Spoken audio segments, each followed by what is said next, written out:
வணக்கம். இந்த பதிவில் இனி வரக்கூடிய வெயில் காலத்தை நாம் எப்படி சமாளித்து நம்ம ரோஜா செடிகளை காப்பாற்றுறதுன்றதுக்கான ஒரு பதிவு தாங்க இது. முதலாவதாக, வெயில் காலம் வந்தாலே பூச்சி தாக்குதல் கொஞ்சம் வர ஆரம்பிச்சிடும். அந்த நேரத்தில் இப்போ நீங்கள் பார்க்குற கெம்னு சொல்லக்கூடிய பூச்சி விரட்டியை தெளிக்கலாம் அல்லது வேப்ப எண்ணெய் கரைசலை தெளிக்கலாம். இப்படி தெளித்து முழுமையான பூக்களை நாம் பெற முயற்சி செய்யலாம்.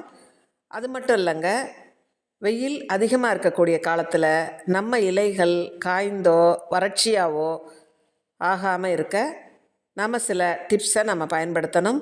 தினமும் தண்ணீர் தெளிக்கலாங்க. 2 வேளையும் முடிந்தால் 2 வேளையும் நீங்கள் தண்ணீரை செடிக்கு மேலே தெளிக்கும் பொழுது செடி எப்பவும் ஃப்ரெஷ்ஷாக இருக்கும். செடிகளுக்கு கெமிக்கல் உரங்களை அதிகம் கொடுக்காமல் பார்த்துக்கோங்க. வெயில் காலத்தில் அதிக கெமிக்கல் உரங்களை கொடுத்தால் செடி தாங்காது. அதனால் நீங்கள் ஆர்கானிக் உரங்களை மட்டுமே கொடுக்கலாம்.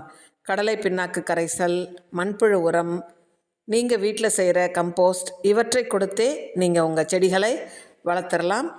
இந்த கோடை காலத்தில் மட்டும் நமக்கு பார்த்து வளர்த்துக்கணுங்க. அப்போ தான் நம்ம இப்போ வச்சிட்ருக்க அழகான செடிகளை தொடர்ந்து காப்பாற்றி அடுத்த சீசனுக்கும் நாம் அடுத்த வருடங்களுக்கும் கொண்டு போக முடியும்.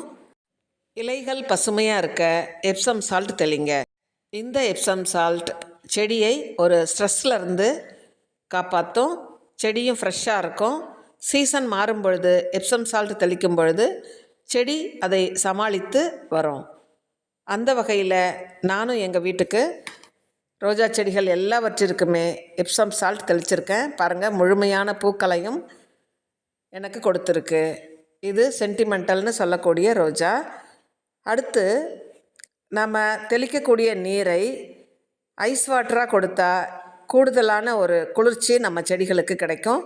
இப்போ நான் இப்படி ஐஸ் க்யூப்பை ஸ்ப்ரேயரில் போட்டு நான் செடிக்கு தெளிக்க போகிறேங்க. இப்படியே நீங்கள் உங்கள் வீட்டில் குளிர்ச்சியான தண்ணீரை ரோஜா செடிகளுக்கு கொடுக்கும் பொழுது இந்த வெயிலை தாங்கி வளரக்கூடிய சக்தி நம்ம செடிகளுக்கு கிடைக்கும். எவ்வளோ அழகான பூக்கள் இருக்குது பாருங்கள். நீங்களும் உங்கள் வீட்டு ரோஜா செடிகளுக்கு இன்று நான் சொன்ன சில பாதுகாப்பு முறைகளை பயன்படுத்துங்க. மேலும் பல தகவல்கள் தொடர்ந்து வர இருக்குது. தொடர்ந்து என்னோடய சேனலை வாட்ச் பண்ணுங்கள். உங்களுக்கு பயனுள்ள தகவல்கள் கண்டிப்பாக தொடர்ந்து கிடச்சிக்கிட்டே இருக்கும். என்னோடய சேனலில் உரங்கள் பகுதியும் இருக்குது, நீங்கள் பார்க்கலாம்.